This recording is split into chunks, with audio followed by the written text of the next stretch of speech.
Hello everyone, welcome to my channel excellent coaching. MPC 011 का block 1 चल रहा है और यूनिट 1 में हमने स्टार्ट किया था लास्ट टाइम साइकोलॉजिकल अप्रोचेस, जिसमें हमने सिगमंड फ्रॉइड की साइकोएनालिटिकल अप्रोच स्टार्ट करी थी और हम उसमें इड, ईगो और सुपर ईगो के बारे में ऑलरेडी पढ़ चुके हैं। आज हम उसका सेकेंड कॉम्पोनेंट पढ़ेंगे जिसमें आते हैं लेवल्स ऑफ कॉन्शियसनेस। तो सिगमंड फ्रॉइड ने ये बोला था कि हमारी जो कॉन्शियसनेस है ना, उसके 3 लेयर्स होते हैं। एक है कॉन्शियस, दूसरा प्री कॉन्शियस यानी कि सबकॉन्शियस भी बोलते हैं इनको, ज़्यादातर तो सबकॉन्शियस ही बोलते हैं, और प्री कॉन्शियस कहीं कहीं भी आपको लिखा हुआ मिलेगा, तो इससे कंफ्यूज नहीं होना आपने। तो एक तो कॉन्शियस हो गया, एक हो गया आपका प्री और सब, दोनों एक ही है, और तीसरा हो गया अनकॉन्शियस, जिसके ऊपर फ्रॉइड ज़्यादा काम करते थे। मतलब सिगमंड फ्रॉइड इसके ऊपर ज़्यादा फोकस करते थे कि हमारे जितने भी मेंटल प्रॉब्लम्स हैं वो अनकॉन्शियस माइंड की वजह से है। तो कॉन्शियस माइंड क्या होता है, जैसे अभी सामने हमें जिस चीज़ के लिए को हम अलर्ट हैं, आप जो सामने देख रहे हो, सुन रहे हो, आपको पता है आपके आगे क्या हो रहा है, आप अलर्ट हो, एक्टिव हो, वो तो कॉन्शियस हो गया।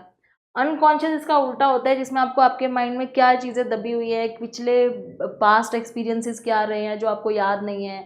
आपके माइंड के अंदर कई सारी चीज़ें हैं जो आप भूल चुके हो, लेकिन वो कहीं ना कहीं आपके माइंड में एग्जिस्ट कर रही हैं। वो सारी चीज़ें नीचे नीचे दबती जाती हैं, जैसे जैसे और आगे आगे चीज़ें आपके माइंड में आती हैं, वो पीछे की चीज़ें पीछे रह जाती हैं, तो उसको वो अनकॉन्शियस माइंड में चली जाती हैं, जो हमें याद नहीं रहती। लेकिन फ्रॉइड ये कहते थे कि ये चीज़ें जो अंदर दबी हुई है ना, ये हमें परेशान ज़रूर करती हैं। तो कभी कभी आउट ऑफ कंट्रोल हो जाता है इंसान, उसको मेंटल प्रॉब्लम्स होने लगती हैं, ये सारा कॉज अनकॉन्शियस माइंड का है। इसीलिए वो इसके ऊपर फोकस करते थे। According to Freud, the part of the mind about which we are aware is consciousness. मतलब जिस चीज़ के बारे में हमें पता है, हम अवेयर है, वो तो कॉन्शियस हो गया।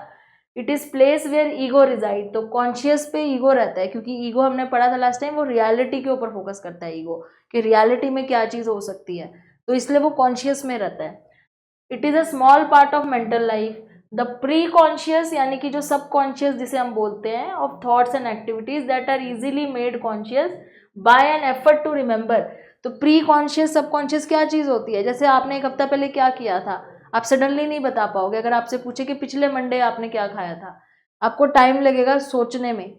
आपके माइंड में प्री कॉन्शियस में, सब कॉन्शियस में कहीं होगा, और आप थोड़ा टाइम लगाओगे याद करने में, लेकिन आप जैसे याद करोगे आपके कॉन्शियस में वो आ जाएगा। ये हो गया सबकॉन्शियस, जो आप थोड़ा टाइम लगा के याद करके रिमेंबर कर पा रहे हो।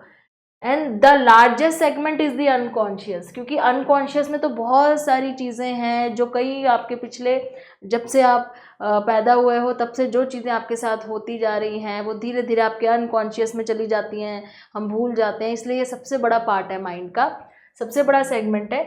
और इसमें कहीं ना कहीं इड रहता है, जो कि हमारे ज़िद्दी कंपोनेंट है हमारे माइंड का।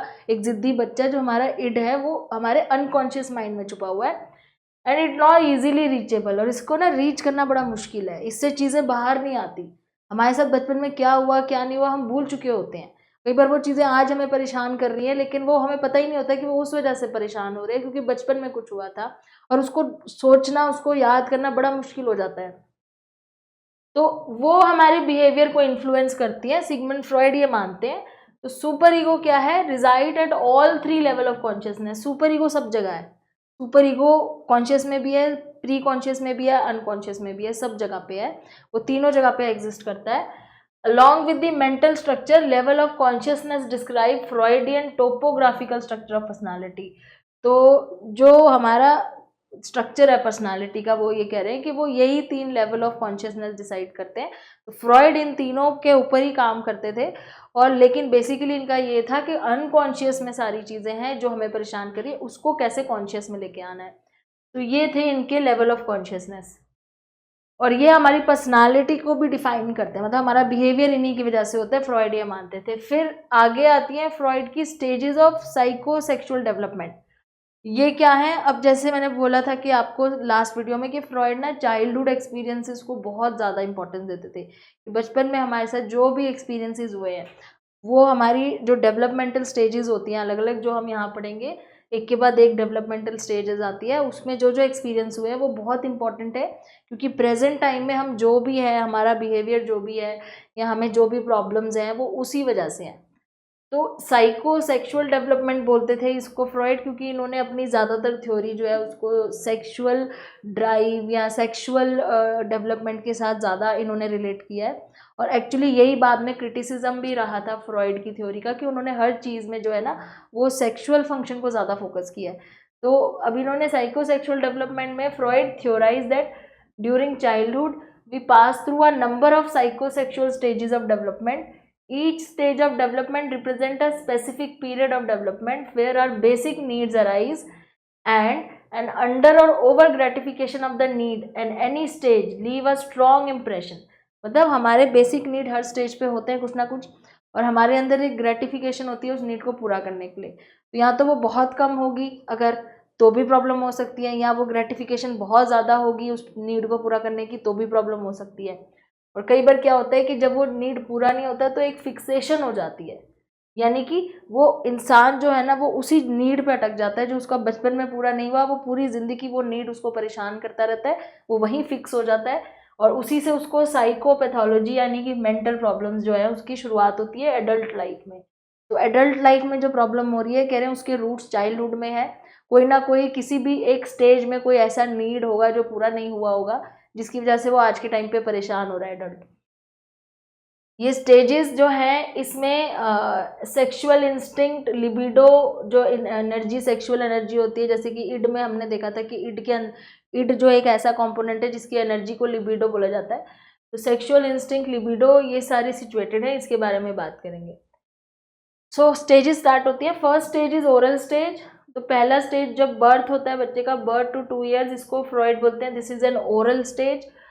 Oral stage, the major source of pleasure is the mouth, where the infant sucks, bites through the mouth. आपने देखा होगा कि छोटे बच्चे 2 साल तक के हर चीज़ मुंह में डालते हैं, इसलिए इसको ओरल स्टेज इन्होंने नाम दिया है कि जो भी छोटे बच्चे 2 साल तक के होते हैं उनको प्लेजर मिलता है हर चीज़ मुंह में डाल के. तो वो कोई चीज़ देखते हैं उसको सक करते हैं, उसको बाइट करते हैं. Any fixation at this stage appears in the form of nail biting. तो जिन लोगों के नीड इस स्टेज में पूरे नहीं होते, जिन बच्चों के, या फिक्सेशन हो जाती है जिन लोगों की, वो बड़े होने तक भी अपना नेल बाइटिंग करते रहते हैं, पेंसिल चूइंग करते रहते हैं, पेपर चूइंग करते रहते हैं, स्मोकिंग करते हैं. यानी कि ये वो लोग होते हैं जिनका ओरल प्लेजर बचपन में पूरा नहीं हो पाया, या कहीं ना कहीं वो उस स्टेज में इतने फिक्स हो गए कि वो उससे आगे नहीं बढ़ पाए. वो बड़े होके भी वही करते रहते हैं, अपने मुंह में चीज़ें डालना. दैट मीन्स कि वो या तो नेल बाइटिंग कर रहे हैं, या वो सिगरेट पी रहे हैं, या कोई ना कोई ऐसी चीज़ जैसे चू करते. कोई लोग होते हैं ना, पेन का जो होता है ढक्कन, उसको चू कर देते हैं, ख़राब कर देते हैं. तो ये वो लोग होते हैं जिनकी फिक्सेशन हो गई उस स्टेज पर और उससे उभर नहीं पाए, और उनको बड़े हो गए ये प्रॉब्लम्स हो रही हैं. फिर आती है दूसरी, एनल स्टेज. एनल स्टेज क्या होती है? 2 to 3 ईयर्स का जो होता है एनल स्टेज होती है, विच एक्सटेंड्स फ्रॉम 2 to 3 ईयर्स, जहाँ पे हमारी टॉयलेट ट्रेनिंग बिगिन होती है. टॉयलेट ट्रेनिंग जहाँ पे बच्चों को सिखाया जाता है कि कैसे वॉशरूम में जाके अपना जो है क्लीनिंग करनी है और किस तरह वहाँ पे अपने आप को रिलीव करना है. तो अपना डाइपर से हट के बच्चे टॉयलेट जाना शुरू करते हैं. एनी कॉन्फ्लिक्ट और fixation at this stage appears in the form of a person who is very neat, clean and strict in following rules. है मतलब यहाँ पे अगर किसी की फिक्सेशन हो जाती है तो ये उस तरह के लोग होते हैं जो अपने आप को बार बार साफ करना, बहुत ज़्यादा नीट रहना, बहुत क्लीन रहना, इनको गंदगी बिल्कुल पसंद नहीं आती. They always stay neat and clean, और रूल रेगुलेशन बहुत फॉलो करते हैं क्योंकि वो टॉयलेट ट्रेनिंग वाली स्टेज पे ही फिक्स हो गए हैं. क्योंकि वहाँ पे सिखाया जाता है ना बच्चों को कि कैसे अपने आप को साफ करना है, हाथ कैसे धोने हैं, क्लीन कैसे रहना है, साफ़ सुथरे तरीके से कैसे अपने आप को वॉश करके हाथ धो के कपड़े पे. तो वो वहीं फिक्स हो गए, और उस वजह से क्या हुआ कि बड़े होने तक वो हर चीज़ को बहुत ज़्यादा नीट क्लीन, और बाद में इस चीज़ का आपने सुना भी होगा कि ऑब्सेसिव कंपल्शन डिसऑर्डर, OCD करके नाम भी दिया हुआ है इस तरह की कोई प्रॉब्लम का. तो वो चीज़ें बाद में आई कि ये OCD होता है या जो होता है वो तो बहुत बात की बात है. लेकिन फ्रॉइड के टाइम पे ये बोलते थे कि ये उन लोगों को होता है जिनका एनल स्टेज पे फिक्सेशन हो जाता है. फिर आता है तीसरा, फेलिक स्टेज. फेलिक स्टेज की जो एज है वो 3 to 5 ईयर्स है. 3 to 5 ईयर्स है फेलिक स्टेज. और यहाँ पे ये स्टेज में क्या है कि इन्होंने अब बॉयज़ और गर्ल्स का अलग अलग बताया हुआ है. बॉयज़ जो है उनको ओडिपल कॉम्प्लेक्स हो जाता है. इसका मतलब होता है कि they have sexual attachment to their mothers के साथ सेक्सुअल अटैचमेंट. एंड जो गर्ल्स हैं उनको इलेक्ट्रा कॉम्प्लेक्स हो जाता है. इलेक्ट्रा कॉम्प्लेक्स मतलब वो they get closer to their father, तो मतलब ऑपोजिट सेक्सुअल अट्रैक्शन शुरू हो जाती है. इसको इन्होंने नाम दिया फेलिक स्टेज. ठीक है. फिर आती है फोर्थ स्टेज. जिसको बोलते हैं लेटेंसी। लेटेंसी का मतलब आप मान के चलो जहाँ पे सब कुछ थोड़ा सा स्लो हो जाता है, स्लो स्टेज है ये। तो 5 से 12 साल वाली स्टेज है, यहाँ पे सेक्सुअल ड्राइव बहुत स्लो हो जाते हैं, सबसाइड कर जाते हैं, मतलब स्लो हो जाते हैं, सेक्सुअल ड्राइव कम हो जाते हैं। Child is mainly engaged in acquiring social academic professionals. बच्चे का ध्यान इस स्टेज में अपने दोस्त बनाना, अपने एकेडमिक्स और अपने प्रोफेशनल स्किल्स पे ज़्यादा चले जाता है। स्कूल में ध्यान देना, स्कूल के कामों में, पढ़ाई में, दोस्तों में, खेल कूद करने में। तो सेक्सुअल ड्राइव स्टेज पे काफ़ी कम हो जाते हैं। अब क्या है, 12 साल के बाद कौन सी स्टेज शुरू होती है? एडोलोसेंट एज, जहाँ पे सेक्सुअल ड्राइव, प्यूबर्टी, ये चीज़ें फिर बढ़ना शुरू हो जाती हैं। तो वो इन्होंने 5वीं स्टेज बोली, जेनाइटल स्टेज है, जो 12 साल के बाद, जिनको एडोलोसेंस बोलते हैं। Latency stage is where interest in sexual drive is less, but in the genital stage interest and in tendency to impress opposite sex develop. क्यों? क्योंकि ये वो वाली स्टेज है, बच्चे टीन एज में जाना शुरू करते हैं, एडोलेसेंट एज आ जाती है, प्यूबर्टी शुरू हो जाती है, सेक्सुअली मेच्योर होना शुरू हो जाते हैं। तो अब क्या होता है, वो अपोजिट सेक्स की तरफ अट्रैक्ट होना शुरू होते हैं फिर से। जैसे ये फैलिक स्टेज पे हमने देखा था, वही चीज़ अब ज़्यादा एग्रेसिवली होती है क्योंकि बड़े हो गए होते हैं। One more preoccupied to make good impression on the member of the opposite sex. अपने अपोजिट सेक्स की तरफ अपना इम्प्रेशन बनाना, अपने लुक्स, अपने ड्रेस को, अपनी बातों को बहुत ध्यान से करना ताकि वो इम्प्रेस कर सके। Often you see a young growing up standing in front of the mirror. यहाँ पे ज़्यादातर इस एज के बच्चे आपको मिरर के सामने ही अपने आप को हमेशा सजते संवारते हुए नजर आते हैं। Each stage of development is important for healthy adjustment and fixation. मतलब फ्रॉइड ये कह रहे हैं कि हर स्टेज पे ना, हर स्टेज से गुजरना बहुत ज़रूरी है अपने आप को हेल्दी इंडिविजुअल बनाने के लिए, एडजस्टमेंट के लिए।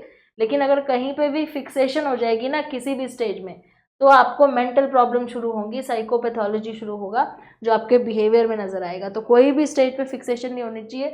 हर बच्चा हर स्टेज से सक्सेसफुली क्रॉस होना चाहिए सारे नीड्स को पूरा करते हुए, तभी वो आगे बड़ा होके एक हेल्दी इंडिविजुअल बनेगा। अदरवाइज अगर फिक्सेशन कहीं पे भी हो जाती है या कहीं पे भी उसके कोई नीड पूरे नहीं होते बिकॉज ऑफ द पेरेंट्स कह लो, या किसी ने ध्यान नहीं दिया, किसी ने केयर नहीं करी, किसी ने गाइड नहीं किया, किसी भी रीज़न से कहीं पे भी अगर कोई नीड पूरा नहीं होता है बच्चे का और वो फिक्सेशन हो जाती है हमेशा के लिए वहाँ पे उसकी, तो वो बड़ा होके एक बहुत ही ज़्यादा प्रॉब्लमैटिक इंडिविजुअल हो सकता है। तो ये आपका था stages of sexual stages of development Sigmund Freud की। नेक्स्ट वीडियो में हम स्टार्ट करेंगे एंग्जाइटी एंड डिफेंस मैकेनिज्म, जिसमें यहाँ पे फ्रॉइड ने बताया है कि जब हमें प्रॉब्लम्स होती है तो कैसे हम डिफेंस मैकेनिज्म्स का यूज़ करते हैं अपने आप को गिल्ट से बचाने के लिए। ये भी बहुत इंटरेस्टिंग टॉपिक है, इसको हम नेक्स्ट वीडियो में स्टार्ट करेंगे। Thanks for watching.